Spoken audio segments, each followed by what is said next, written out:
If you go on a site like Facebook Marketplace or skoolie.net, you might find something disturbing. You might just find a bunch of half-finished skoolie conversions selling at or below the cost of their work the would-be skoolie converters put into them in the first place. Why do you think that is? Behind me is Rosie. Rosie is a 40-foot-long international RE300. The RE stands for rear engine. She used to have a seating capacity of about 90 people, though now, halfway through the conversion, she can seat 2. Legally, that is. We purchased Rosie about 18 months ago, with one of us filled with the delusional belief that we could finish in 6 months or less. I said it would take about 2 years, and I'm definitely closer to being right. And that is the very first reason you shouldn't try a skoolie conversion. You probably don't have the time. When Rosie was first purchased, I was attending the local community college trying to change careers. I had a lot of time on my hands then, so we assumed I would do most of the work. This lasted for about a month. School switched gears, so suddenly I had to work at my education, and after that I was working full-time. Rosie sat for almost 8 months with zero work getting done. When work slowed down for me thanks to the end of tourist season, Rosie went from zero action to full-time days every day, even on weekends. We were regularly working 16-hour days in a desperate attempt to make a family reunion way up in the accursed land of Ohio. It dominated my life 50 times harder than 50 Shades Darker. That's like 250 shades of gray. 50 shades of yellow? The point is, if you want to get this done, you have to obsess over it. You have to give it way more time than you were ever prepared for, and just because you give it the time doesn't mean you can do it. Problem number 2. You probably don't know what you're doing. Even if you're already handy, you're really not ready for this. The closest I've ever seen was a family friend who spent his whole life in construction. To him, building a tiny house shouldn't have been too far out of his comfort zone. After all, it's just tiny, right? It's a tiny home on wheels. Wheels that are powered by a not-so-tiny engine that shakes like hell when it's standing still. Imagine how much this thing shakes when it's moving. Imagine how it feels when a fully loaded tractor trailer passes you at 80 miles per hour and the force of the wind just sort of shoves you to the right and there's literally nothing you can do about it.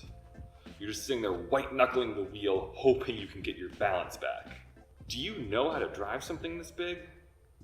Do you know how to fix an engine this big? Seriously, if I see one more conversion using Romex instead of marine wire, I am preemptively calling the fire department. Do you even know how to use these tools? Are you sure you want to buy them anyway? Problem number 3.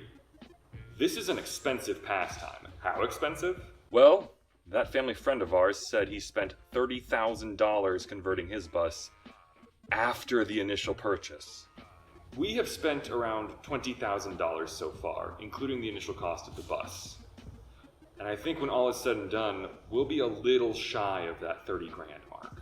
Now I'm sure that at least one of you is an asshole and you're typing away in the comments, I saw someone do it for 10, or I saw one that only cost 5. To which I would respond, that's cool, but who the fuck asked? There are ways to do it cheaper, but that usually means sacrificing the quality of the build or using cheaper building materials, which you really shouldn't do. Or you can borrow every tool and get basically every piece of furniture and cabinetry from a salvage yard or something. But doing it cheaper always means it takes longer, no matter how you spin it, unless you're getting free help or something. Problem number 4. Where are you putting all this crap? So I split Rosie's purchase with my mother, mostly because she owns the piece of property that Rosie is currently sitting on. And she had a hangar full of old power tools that would likely prove useful in converting a school bus into a tiny house.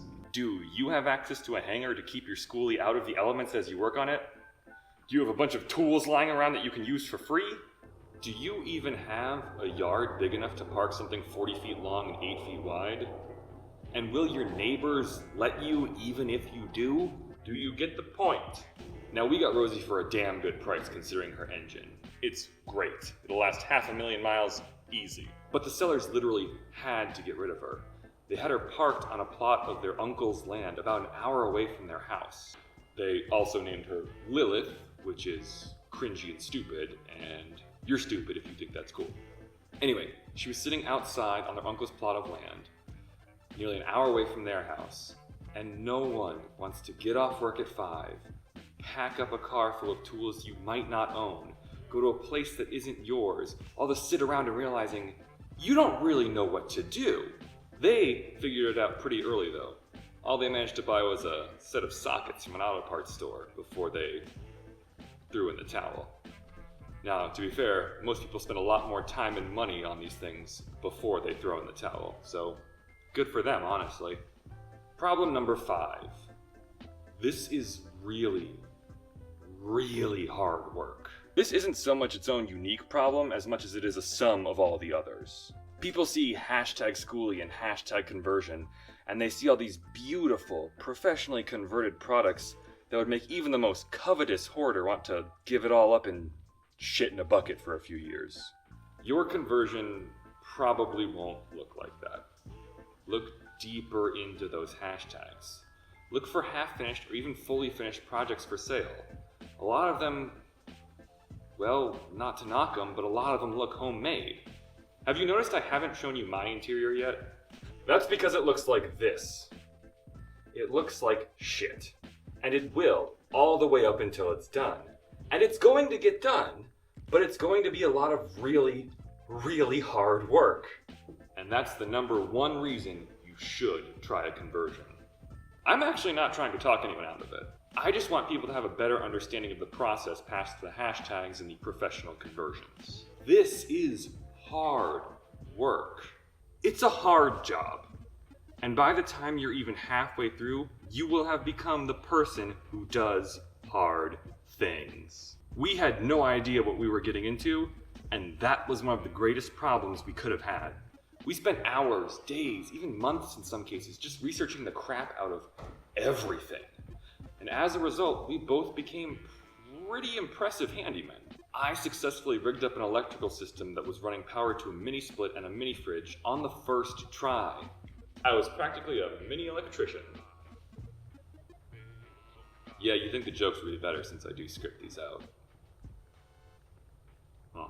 The fact that I was able to do that is not only impressive to me, but it's also impressive to literally everyone I talk to, and that's a big point of pride for me. Turns out, I'm even smarter and more capable than I thought I was. I even impressed my dad, and deep down, doesn't everyone just want to impress their dad? This is the bottom line. If people knew how hard this was, they'd probably never start. I'm trying to tell you how hard it was, and I'm still telling you to go for it. The internet is filled with all the helpful info and the forums you'd ever need for this.